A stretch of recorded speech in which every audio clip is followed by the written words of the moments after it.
Friend, आज के video में बात करने वाले हैं पाई नेटवर्क के 3 इंपॉर्टेंट अपडेट को लेकर। पहला अपडेट, अमेरिका ने बाजी बदल दी है पाई का। दूसरा अपडेट, अमेरिका के एक्सचेंज ने पाई की किस्मत को बदल दिया है। नंबर 3, इंडिया के एक्सचेंज में क्या बाजी बदल सकता है, ये हम आपको बताने वाले हैं। आप ये कह सकते हैं कि इंडिया वर्सेस अमेरिका पाई का क्या है अपडेट। अगर आप जानना चाहते हैं तो पूरा वीडियो जरूर देखें। उससे पहले आप लोगों से रिक्वेस्ट है कि अगर अभी तक आपने मेरे इस चैनल को यानी फारूक मॉनिटर चैनल को सब्सक्राइब नहीं किया तो कर लीजिए। टेलीग्राम चैनल ज्वाइन नहीं किए तो आप अवश्य तरीके से ज्वाइन कर लीजिए, ये बहुत ही ज़्यादा इंपॉर्टेंट है। वहाँ पे नए और पाई से रिलेटेड सारे क्रिप्टो करेंसीज के बारे में जानकारी दिए जाते हैं। एक सलाह देना चाहेंगे, अगर आप पाई सेल करना चाहते हैं, सिद्रा सेल करना चाहते हैं, डॉलर का कारोबार है, डॉलर सेल करना चाहते हैं, तो आप डायरेक्टली मुझसे कांटेक्ट करके पाई सिद्रा डॉलर सेल करके डायरेक्ट पैसा ले सकते हैं। इसके लिए आपको हमसे संपर्क करना है सिर्फ और सिर्फ मेरे दिए हुए डिस्क्रिप्शन में मोबाइल नंबर से। बाकी किसी भी मेथड से आप संपर्क ना करें। अगर आपसे कोई करता है तो आप सावधान रहे। रूबी में केवाईसी करने के लिए आरबीएल की आवश्यकता हो तो भी आप ले सकते हैं। चलिए आप बात कर लेते हैं कि आखिरकार क्या है अपडेट। तो आप लोगों को मालूम है, पहला जो अपडेट है वो है हमारा अमेरिका।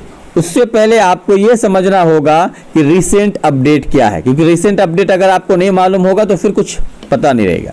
तो रिसेंट यही अपडेट है कि पाई के इकोसिस्टम ने अपने सिस्टम को बदलाव किया है और उसमें 5 नए एप्लीकेशंस को ऐड किया है। अगर आप इसके डिटेल को देखना चाहेंगे तो इसके ऑफिशियल वेबसाइट में जाके देख सकते हैं। कल का ये अपडेट है, आप देख लीजिए।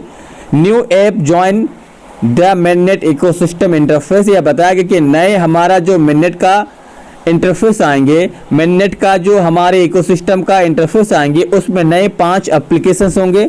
उसमें गेम होंगे, ई कॉमर्स होंगे, पाई के टोकनोमिक्स होंगे, बाकी बहुत सारे क्वाइंट लिक्विडिटी के आधार पर भी यहाँ पे एप्लीकेशंस आएंगे। और पाई जो अकाउंट खो देते हैं उसका अकाउंट रिकवरी का भी ऑप्शंस आएंगे इस नए इकोसिस्टम के अंदर। अब बात करते हैं अमेरिका की। तो मालूम है कि अमेरिका में 3 बड़े एक्सचेंज हैं। पहला बाइनांस, सबसे बड़ा एक्सचेंज। दूसरा कॉइनबेस, तीसरे नंबर पे आता है क्राकेन।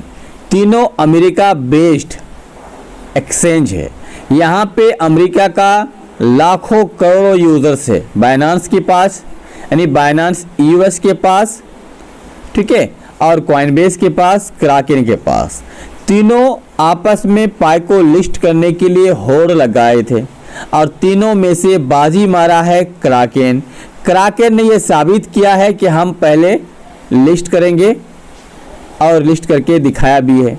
क्राकेन के फॉरेक्स ट्रेडिंग में पाई को लिस्ट किया है, जहां से अमेरिका का जो यूजर्स है पाई पे या वहां पे फॉरेक्स में ट्रेडिंग कर सकते हैं या फिर फ्यूचर ट्रेडिंग कर सकते हैं। मतलब क्राकेन में फ्यूचर ट्रेडिंग में यहाँ पे लिस्ट किया है। थोड़ा फॉरेक्स बोल दिए थे हम शुरुआत में, फ्यूचर ट्रेड। तो फ्यूचर ट्रेड में वहाँ के जो ट्रेडर है कर सकते हैं। अब बड़ा सवाल है, जब क्राकेन में हो गया, अमेरिका ने बाजी मार लिया, तो अमेरिका के दूसरा एक्सचेंज बाजी मारने के लिए तैयार है कॉइनबेस, और उसके बाद ही होगा कॉइनबेस, नहीं सॉरी बाइनांस।